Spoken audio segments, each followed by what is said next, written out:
نحمده ونصلي ونسلم على سيدنا ومولانا وحبيبنا وكريمنا وشفينا وسندنا ومولانا ومعوانا ومرجانا وقياسنا ومقيسنا ومعيننا محمد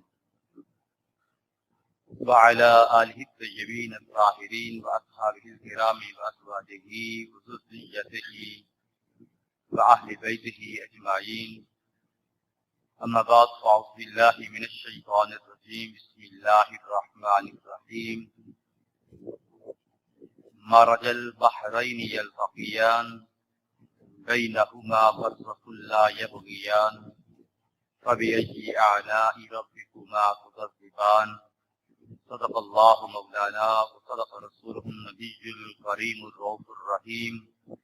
ونحن ذلك لمن الشاهدين والشاكرين والصابرين والعابدين والحمد لله رب العالمين.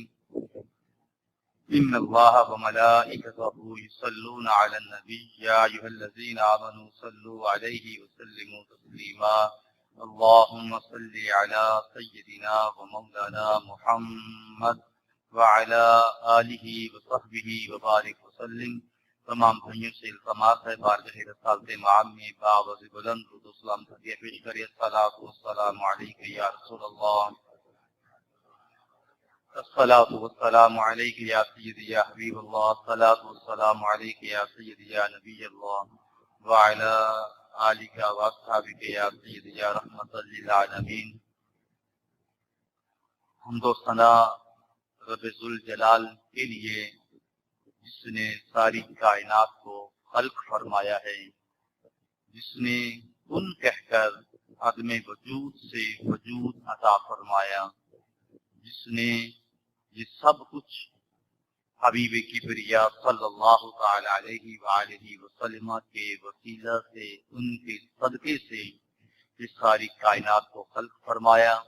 اور درود و سلام اس لجپال کی ذات اقدس پر جو وجہ تخلیق کائنات ہیں، مقصود کائنات ہیں، جن کا کمال بلغ العلا بکمالہ، جن کا جمال کشفت دجا بجمالہ، جن کے خصائل حسنت جمیع خصالہ، جن پر میرا خدا خدا ہو کر کہہ رہا ہے صلو علیہ وعلیہ. عزیزان گرامی، آج جمعۃ المبارک کا جو موضوع ہے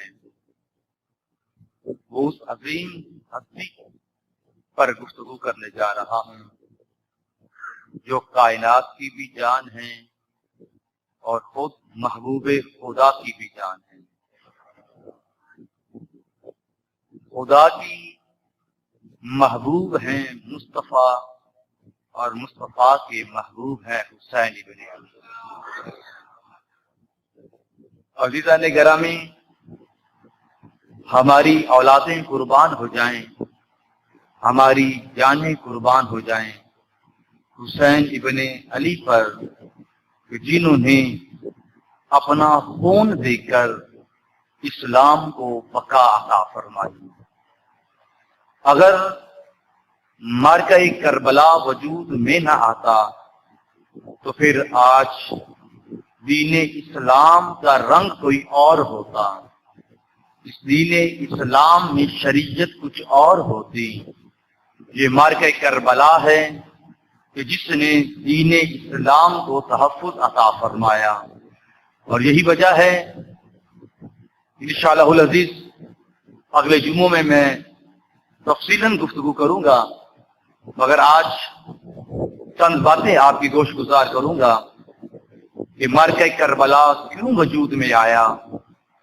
معرکہ کربلا وجود میں آنے کی کیا وجوہات تھیں، کیا وجہ تھی کہ حسین ابن علی نے وہ محبوب ترین شہر جسے مدینہ الرسول کہتے ہیں، جو اس کے بچپن کا شہر تھا، جہاں انہوں نے اپنا بچپن گزارا، لڑکپن گزارا، جہاں اپنی جوانی کا کچھ حصہ گزارا، اسے کیوں چھوڑ کر جا رہے ہیں.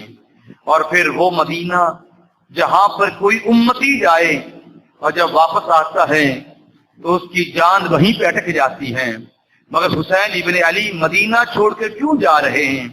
ایسی کیا وجہ پیش آئی؟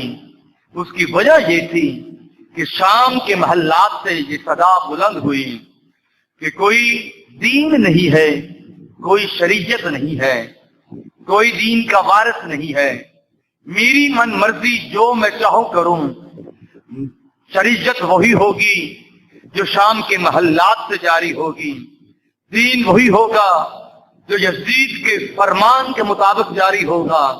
مرضی میری، دین میرا، شریعت میری، کوئی نبی کا وارث نہیں ہے۔ یہی وجہ ہے کہ مدینہ الرسول سے پھر مدینے کا وارث، دین کا وارث، شریعت کا وارث، طریقت کا وارث حسین ابن علی نے اپنے نانا کی مزار پہ آ کر کہا، نانا اس یزید کو کس نے کہہ دیا ہے کہ دین کا وارث کوئی نہیں؟ اس کو کس بے وقوف نے بتا دیا ہے شریعت کا وارث کوئی نہیں، قرآن کا وارث کوئی نہیں؟ نانا میں حسین ابن علی جب تک ہوں نہ قرآن پر حرف آ سکتا ہے، نہ دین پر حرف آ سکتا ہے، نہ شریعت پر حرف آ سکتا ہے، نہ میں قرآن کی زبر زیر بدلنے دوں گا، نہ میں شریعت کو بدلنے دوں گا۔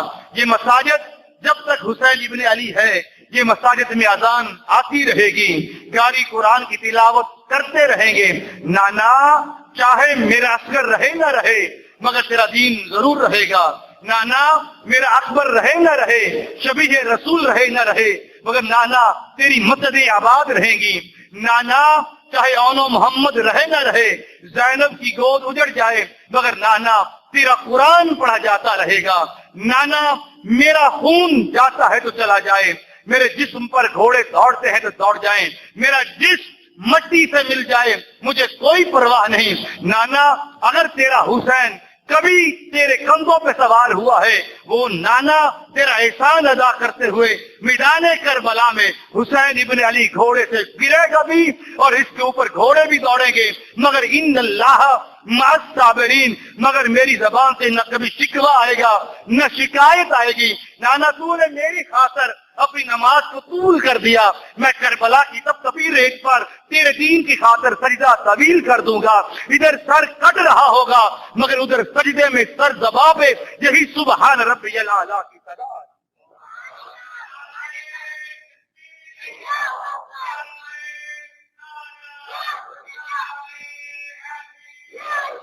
عزیزان گرامی، جب ہم حسین ابن علی کی سیرت کا مطالعہ کرتے ہیں، کربلا کے تناظر میں دیکھنا پڑے گا کہ حسین ابن علی کربلا میں کیوں آئے۔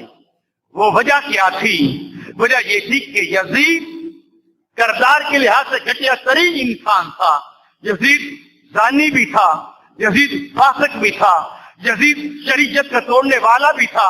آج میرا موضوع یزید کے کردار نہیں ہے مگر چند الفاظ میں ضرور بیان کروں گا۔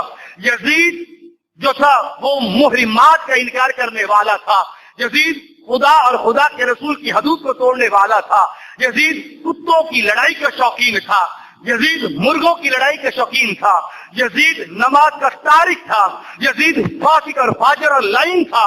اور یہی وجہ ہے کہ یزید کے دربار میں جب حسین ابن علی کا سر آیا، آج ہم توہین رسالت والوں کے لیے کہتے ہیں ان کے لیے قتل ہے، مگر یزید کا کردار اس کے خود اس کے الفاظوں سے ظاہر ہے کہ جب حسین ابن علی کا سر آیا تو اس نے ایک جملہ کہا تھا، بالملک فلا جا بالوحج لعب تو بنی ہاشم بالملک فلا فلا اقتدار، کوئی وحی نہیں آئی۔ یہ اس کے الفاظ ہے شعری میں، جب حسین ابن علی کا سر اس کے سامنے موجود ہے، اس کے سامنے اس کے وہ چیلے چاٹے موجود ہیں اس کے سامنے، اور وہ کہہ رہا ہے کوئی وحی نہیں آئی تھی، کوئی جبریل قرآن لے کر نہیں اترا، کوئی شریعت نہیں آئی، کوئی آیات نہیں اتری، کوئی کلمہ نہیں اترا، یہ تو بنی ہاشم یعنی محمد مصطفیٰ صلی اللہ تعالی علیہ وسلم پر اشارہ کر کہتا ہے کہ یہ اقتدار حاصل کرنے کا یہ ڈرامہ تھا، یہ ڈھونگ تھا جو بنی ہاشم نے حاصل کیا تھا۔ میرے بھائیوں، جو محمد مصطفیٰ کی رسالت کا انکار کر رہا ہو، جو قرآن کا انکار کر رہا ہو، جو وحی کا انکار کر رہا ہو، جو شریعت کا انکار کر رہا ہو، پھر بھی اسے مسلمان کہنا یہ کہاں کا وجود ہے؟ عزیزان گرامی، یزید وہ ان لائن انسان ہے کہ جس نے قرآن کا انکار کیا، جس نے شریعت کا انکار کیا، جس نے محرمات کا انکار کیا، جس نے حدود اللہ کو توڑا، پھر اس کے بعد اس نے